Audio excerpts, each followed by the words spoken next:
मार्गशीर्ष महिना संपण्याआधी कपाटात ठेवा ही वस्तू. लक्ष्मी घरात भरभराट आणेल. लक्ष्मीचा आशीर्वाद, लक्ष्मीची कृपा तुमच्या परिवारावर, तुमच्या घरावर होणार आहे.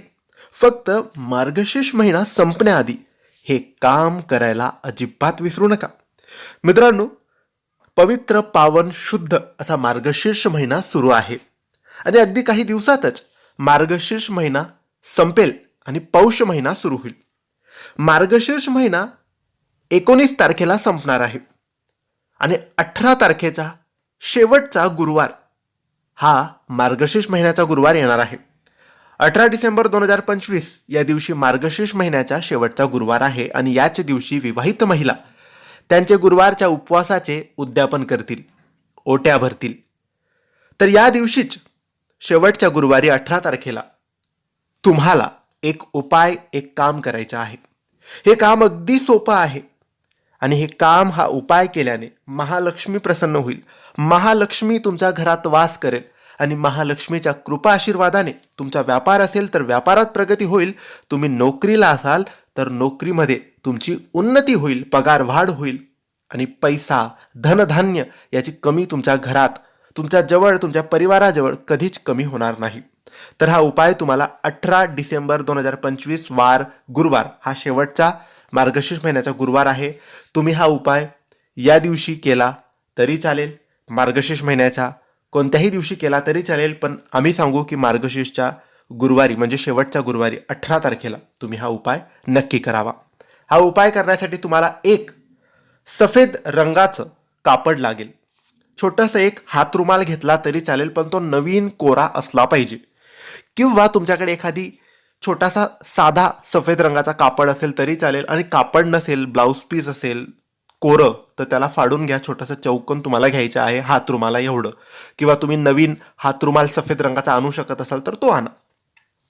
गुरुवारच्या दिवशी पाटावर सकाळी, दुपारी, संध्याकाळी केव्हाही हा उपाय तुम्ही करू शकतात, म्हणून वेळेचे बंधन नाही.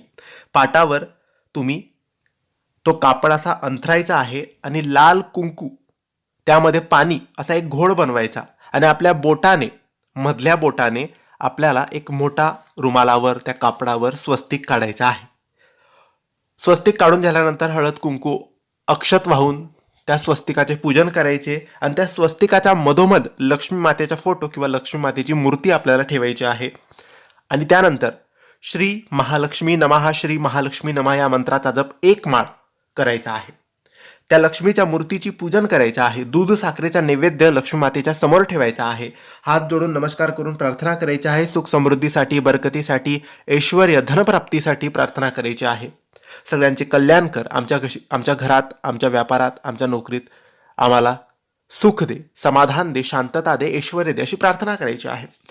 दिवसभर, रात्रभर ते पूजा जशी आपण केलेली आहे ती तशीच राहू द्यायची. दुसऱ्या दिवशी शुक्रवारी 19 तारखेला लक्ष्मीची मूर्ती लक्ष्मीच्या जागी ठेवायची. तो कापड होता, त्यामध्ये आपण हळदी, कुंकू, अक्षत, फुलं जेही टाकले आहे त्यासोबत त्या कापडाची घडी घालायची किंवा त्याला पोटलीसारखं बनवायचं.